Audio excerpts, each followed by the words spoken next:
আসসালামু আলাইকুম প্রিয় শিক্ষার্থীরা। সামনে তোমাদের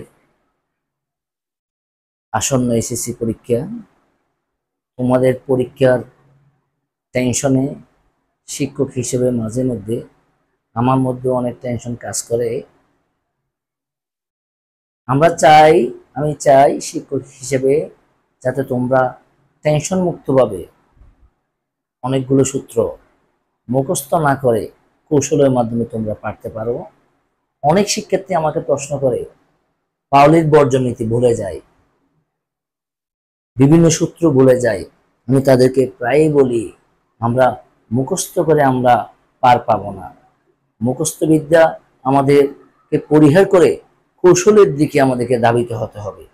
তাই আমি প্রিয় শিক্ষার্থীদের সুবিধার্থে পাওলের বর্জনীতিকে একটি সুন্দর উপস্থাপনার মাধ্যমে মুখস্থ না করে শিক্ষার কৌশল হিসেবে আমরা দেখতে চাই। আমরা সবাই জানি পাওলির বর্জনীতিকে। পাওলির বর্জনীতি, পাওলির বর্জন নীতি, যেটাকে বলা হয় পাউলিস এক্সক্লুসিভ প্রিন্সিপাল।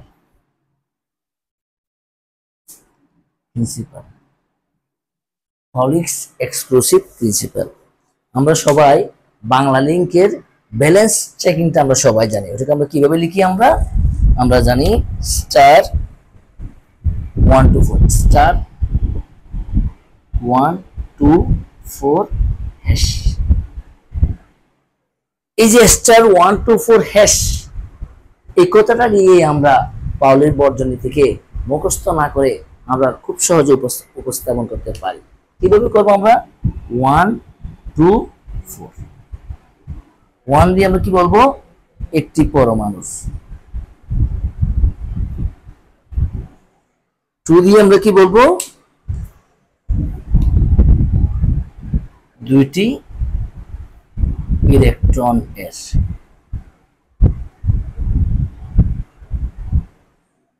4 দিয়ে আমরা কি বলবো?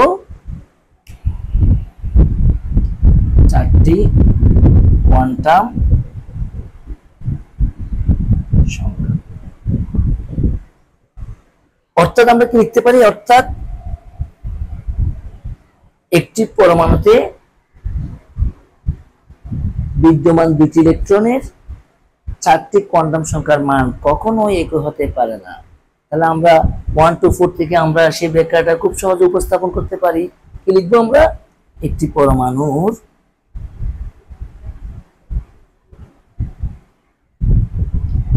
দুটি ইলেকট্রনের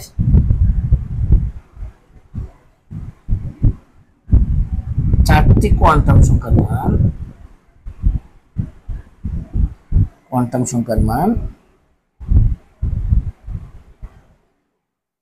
কখনোই একই হতে পারে না। কেমন? তাহলে আমরা অবশ্যই জানি চারটা কোয়ান্টাম সংখ্যা কি কি। নাম্বার 1 প্রিন্সিপাল কোয়ান্টাম নাম্বার, যেটাকে আমরা স্মল এন দ্বারা প্রকাশ করি। নাম্বার 2 এজিমিউটাল কোয়ান্টাম নাম্বার অথবা অক্সিলারি কোয়ান্টাম নাম্বার, যাকে আমরা সহকারী কোয়ান্টাম সংখ্যা হিসেবে বলি, যাকে আমরা স্মল এল দ্বারা প্রকাশ করি। এরপর 3 নম্বর কোনটা? ম্যাগনেটিক কোয়ান্টাম সংখ্যা বা চৌম্বকীয় কোয়ান্টাম সংখ্যা, যাকে আমরা স্মল এম দ্বারা প্রকাশ করি। এরপর স্পিন কোয়ান্টাম সংখ্যা বা ঘূর্ণন কোয়ান্টাম সংখ্যা, যাকে আমরা এস দ্বারা প্রকাশ করি। এখন আমরা এটা একটু ব্যাখ্যাটা আমরা একটু দেখতে চাই। যেমন নাকি হিলিয়াম পরমাণু 2, আর electron 1s1 1s2 sorry 1s2। আমরা কি বলতে পারি যে 1s2 কয়টা electron? First electron, second electron, first electron, second electron. এখানে কি বললো? একটি পরমাণু। তো একটি পরমাণু বলতে আমরা কাকে বোঝাচ্ছি? একটি পরমাণু বলতে আমরা এখানে আমরা হিলিয়াম পরমাণুকে বোঝাচ্ছি। দুটি ইলেকট্রন, সেখানে আমরা দুটি ইলেকট্রনই দেখতে পাই। চারটি কোয়ান্টাম সংখ্যার মান কখনো একই হতে পারে না। তাহলে আমরা প্রথম ইলেকট্রনের জন্য যদি আমরা দেখতে চাই, ফর ফার্স্ট ইলেকট্রন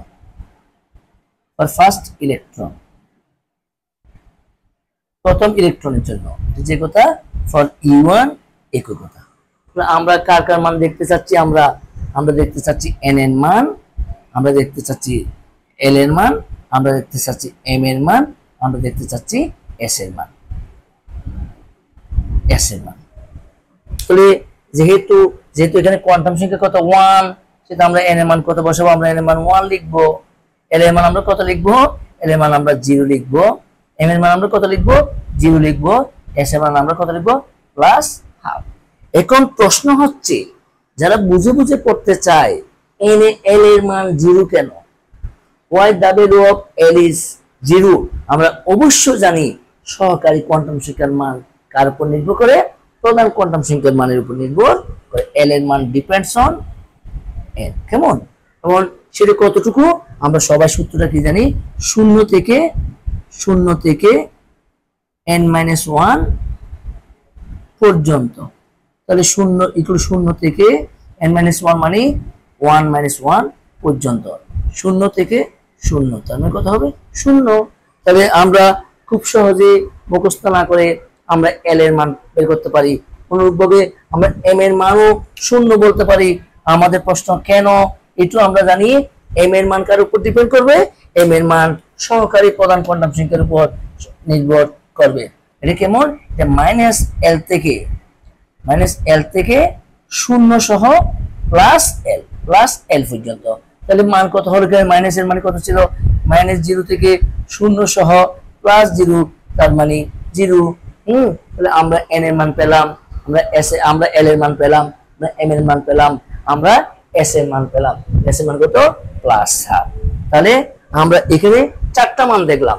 একটা পেলাম 1, একটা পেলাম 0, একটা পেলাম 0, একটা পেলাম +4। তাহলে অবশ্যই এখানে 4টা কোয়ান্টাম সংখ্যার মান একই হয় নাই।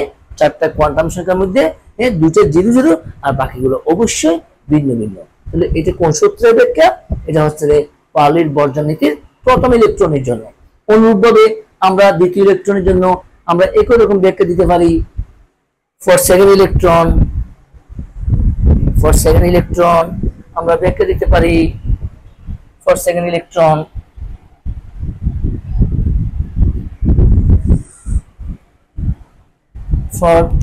for second electron, এটা যে কথা E2 কি কথা? সেম কথা। E2 এর ক্ষেত্রে আমরা কার মানে সেম এস মানে n এর মান বের করব, l এর মান বের করব, m এর মান বের করব, আমরা s এর মান বের করব। আমরা কি বলছিলাম? 4টি কোয়ান্টাম সংখ্যার মান কখনো একই হতে পারে না। 4টা কোয়ান্টাম সংখ্যার মধ্যে আমরা কাকে জানি? আমরা প্রধান কোয়ান্টাম সংখ্যা আমরা n কে জানি, আমরা সহকারী কোয়ান্টাম সংখ্যা আমরা l কে জানি, আমরা ম্যাগনেটিক কোয়ান্টাম সংখ্যা বা চুম্বকীয় কোয়ান্টাম সংখ্যা আমরা m কে জানি, স্পিন কোয়ান্টাম সংখ্যা বা ঘূর্ণন কোয়ান্টাম সংখ্যা আমরা s কে জানি। তাহলে এই কারণে n এর মান যদি ফার্স্ট চাই, n এর মান কত হবে? n এর মান অবশ্যই এখানে 1 হবে, n এর মান আগের মতো 0 হবে, m এর মান আগের মতো 0 হবে, s এর মান যেটা আগের প্লাস ছিল এটা হবে -1/2। আমরা কেন প্লাস হাফ, কেন -1/2 এটাও আমরা মুখস্থ না করে বলতে পারি। আমরা অবশ্যই জানি ইলেকট্রন তার কক্ষপথে ঘড়ির ন্যায় এবং ঘড়ির বিপরীত ক্রমে ঘুরে। একটাকে বলা হয় ক্লকওয়াইজ, আরটাকে বলা হয় অ্যান্টি ক্লকওয়াইজ।